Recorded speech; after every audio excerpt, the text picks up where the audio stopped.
Nous sommes ici à la réserve naturelle du Marais Léon-Provencher. La réserve a été nommée en l'honneur de Léon Provencher pour honorer ce grand naturaliste du 19e siècle.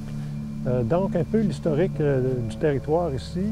Dans les années 60, on était en milieu agricole avec des petites fermes, du bétail, ferme laitière avec un petit peu de culture de foin et de culture de céréales. Et en 1967, le territoire a été acheté par la raffinerie d'huile du Québec. L'idée de cette compagnie-là, c'était de créer ici un complexe pétrochimique, une raffinerie avec un port en eau profonde dans le fleuve. Les circonstances économiques ont fait que le projet est tombé à l'eau.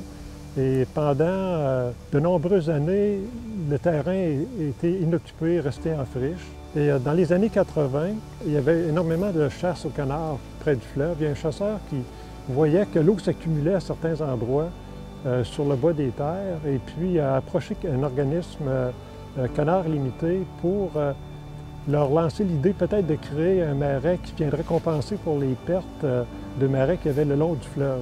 Canard Limité est venu faire une expertise, ils ont trouvé qu'il y avait un potentiel. Alors dans les années 80, finalement, le territoire a été acquis par la Fondation de la faune avec des budgets qui venaient du plan nord-américain de gestion de la sauvagine. Canard Limité a pu aménager le marais ici en construisant les digues, les structures de contrôle de l'eau en 1994 et 1995.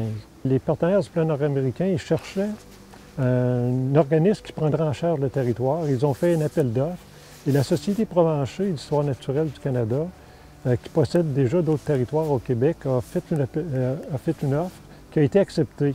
Et en 1996, c'est la Société Provencher qui est devenue propriétaire du territoire. Dans les premières années, c'est un territoire qui était finalement assez pauvre en diversité, assez dévasté. C'était des friches qui avaient été utilisées beaucoup par des squatteurs.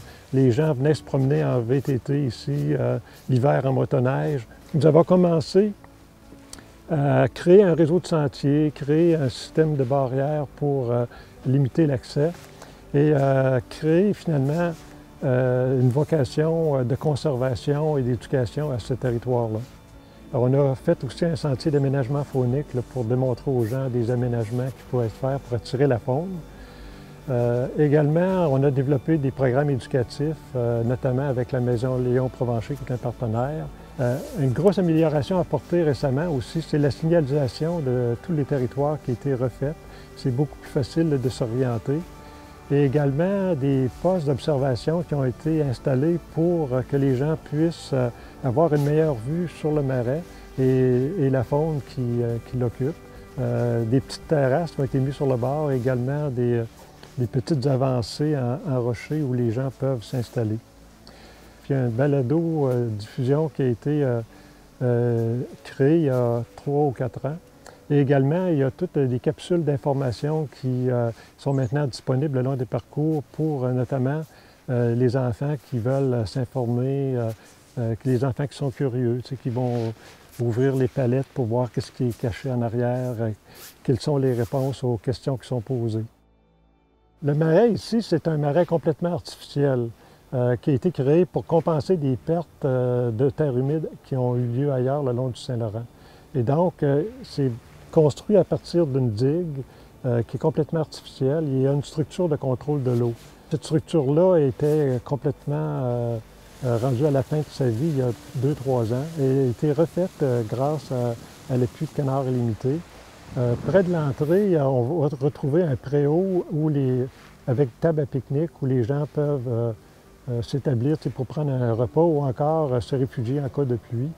C'est très utilisé par les groupes scolaires. D'ailleurs, ça a été construit en fonction surtout des visites scolaires. Ce préau-là porte le nom de J.C. Raymond Rioux. C'est le président qui était en place, en poste, au moment où la Société Provencher est devenue propriétaire du territoire. Récemment, avec la ville de Neuville, on a établi un partenariat qui est amélioré. Et la ville a construit un pavillon d'accueil à l'entrée. Grâce au partenariat avec la ville, il y a l'agrandissement du stationnement et également la pose d'un revêtement granulaire qui permet un meilleur drainage. Donc, Lorsque les gens viennent après une période de pluie, le terrain est très sec. Du côté d'aménagement pour la faune, plusieurs petits travaux ont été faits au cours des années, notamment l'installation de nichoirs. Les nichoirs pour les oiseaux, notamment pour le canard branchu. On a également, les gens qui peuvent recevoir des abris pour les chauves-souris. Ce sont des dortoirs où normalement les femelles vont s'installer pour mettre bas et élever leurs jeunes. On retrouve aussi une série de nichoirs pour l'hirondelle bicolore, une vingtaine de nichoirs qui sont suivis année après année pour connaître le succès de nidification. On a également des aménagements pour les insectes pollinisateurs.